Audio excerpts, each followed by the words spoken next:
मिट्टी गेरू से रंगोली काटनी चाहिए।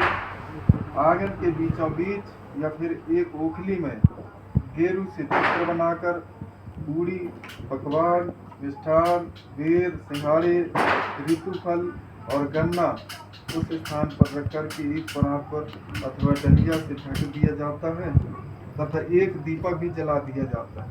रात्रि में परिवार के सभी सदस्य देवताओं की भगवान विष्णु सहित पूजा और भजन कीर्तन करते हैं।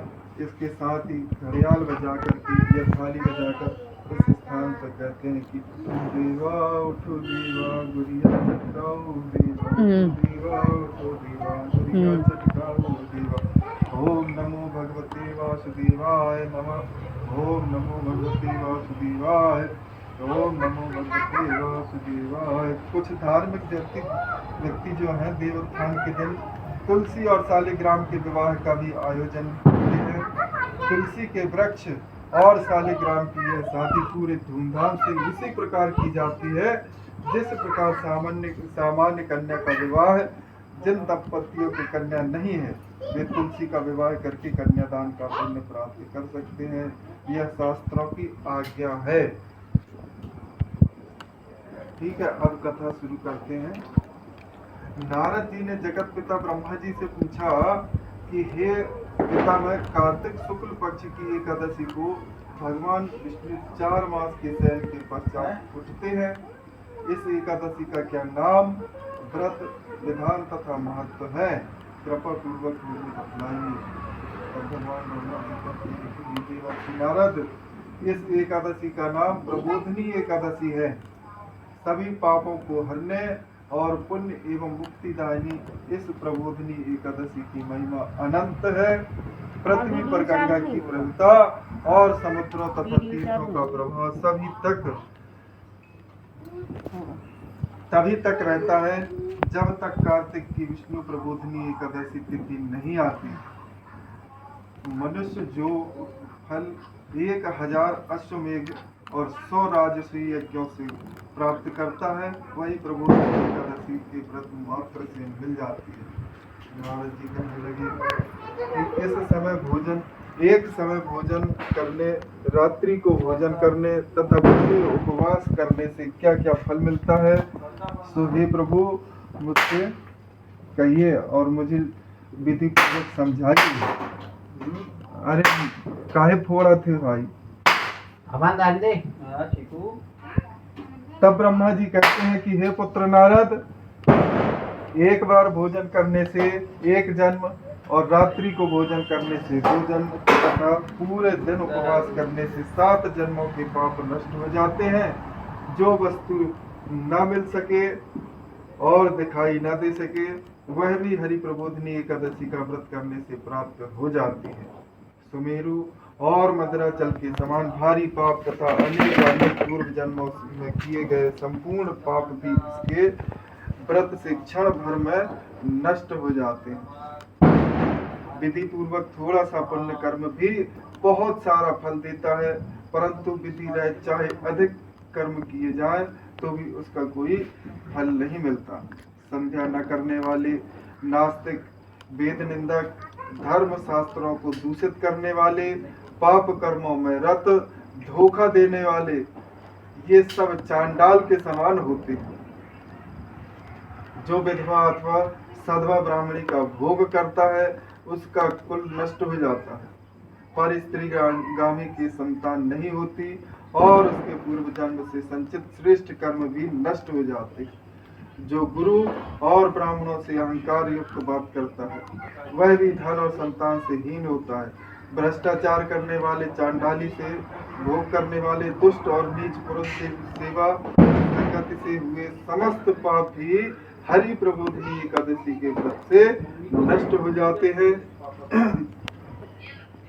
हे नारद, जो मनुष्य अपने मन में हरि प्रबोधनी एकादशी व्रत करने का संकल्प मात्र करते हैं उनके 100 जन्मों के पाप नष्ट हो जाते हैं, और जो रात्रि जागरण करते हैं उनकी आने वाली 10,000 पीढ़ियां स्वर्ग में जाती हैं। वे नरक के दुखों से छूट करके प्रसन्नता के साथ विष्णु लोक को जाते हैं।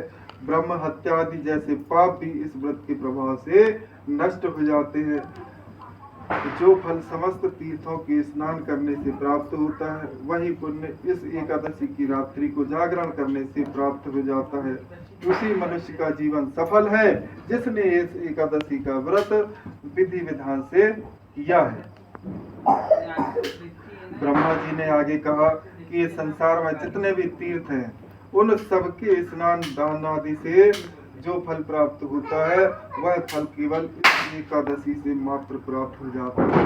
अतः और सब कर्मों को त्याग करके भगवान के प्रसन्नार्थ कार्तिक शुक्ला हरि प्रबोधनी एकादशी का व्रत सभी को अवश्य ही करना चाहिए। वही ज्ञानी, तपस्वी तथा जितेंद्रिय है और उसी को भोग तथा मोक्ष प्राप्त होता है, जो हरि प्रबोधनी एकादशी का व्रत नियम से करता है।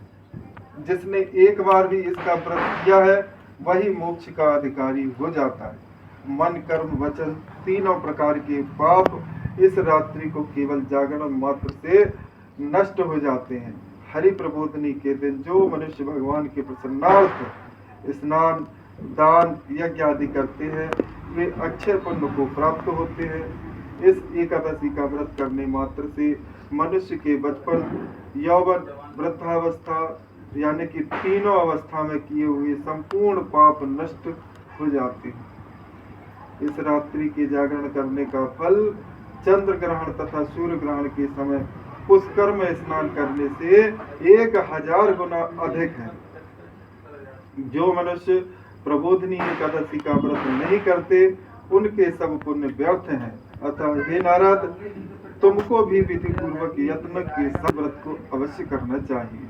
कार्तिक के पूरे मास में धर्म परायण होकर जो व्यक्ति अन्न नहीं खाते, उन्हें चंद्रायन व्रत का फल मिलता है। हे देवर्षि, अब मैं तुमसे एक अत्यंत गूढ़ रहस्य की बात कहता हूँ। कार्तिक मास में भगवान दान आदि से उतने प्रसन्न नहीं होते जितने श्रद्धा पूर्वक शास्त्रों के कथन सुनने से होते हैं। कार्तिक मास में जो भगवान विष्णु की कथा का एक या आधा श्लोक भी पढ़ते हैं या सुनते या सुनाते हैं, उनको 100 गायों की दान का पुण्य फल प्राप्त होता है। अतः अन्य सभी कर्मों को छोड़कर कार्तिक मास में मेरे सन्मुख बैठ करके मेरी कथा अवश्य पढ़नी या सुननी चाहिए। इस मास में शास्त्रों की कथा कहने और सुनने से 10,000 यज्ञों का फल मिलता है और साथ ही सब पाप नष्ट हो जाते हैं। जो नियम पूर्वक हरि कथा सुनते हैं, वे 1000 गोदान का फल प्राप्त करते हैं। विष्णु के जागने के दिन जो भगवान की कथा सुनते हैं, वे 7 द्वीपों समेत पृथ्वी के दान करने का फल प्राप्त करते हैं। जो मनुष्य भगवान की कथा सुनने के पश्चात वाचक को अपनी सामर्थ्य अनुसार दक्षिणा देते हैं, उनको सनातन लोक में स्थान मिलता है। ब्रह्मा जी के ये वचन सुनकर के नारद जी ने कहा कि हे भगवान, हरि प्रबोधनी एकादशी के व्रत की विधि तथा महात्म विस्तार पूर्वक समझाकर मुझसे कहिए। तब भगवान ब्रह्मा जी कहते हैं कि ब्रह्म मुहूर्त में 2 घड़ी शेष रात्रि रहते उठ करके शौच आदि से निवृत्त होकर दंत धावन आदि करके नदी, तालाब, कुआं, बावड़ी या घर में जैसा भी आपको संभव हो, जैसे भी आपकी सुविधा हो, फिर भगवान की पूजा करके स्नान आदि करके फिर भगवान की पूजा करके कथा सुने और व्रत का नियम ग्रहण करें। भगवान से विनय करें कि हे प्रभु, आज निराहार रह करके व्रत करूंगा, दूसरे दिन द्वादशी को भोजन करूंगा, अतएव आप मेरी रक्षा कीजिए। तत्पश्चात भक्ति भाव से व्रत करें तथा रात्रि को भगवान की आगे जागरण, नृत्य, गीतादिक चाहिए। प्रबोधनी एकादशी को कृपणता त्याग करके पुष्पों, फलों, अगर धूप, दीप, नैवेद्य आदि से भगवान का पूजन करना चाहिए। शंख में जल भर करके भगवान को अर्घ्य देवें। इसका समस्त तीर्थों से करोड़ों गुना फल प्राप्त होता है।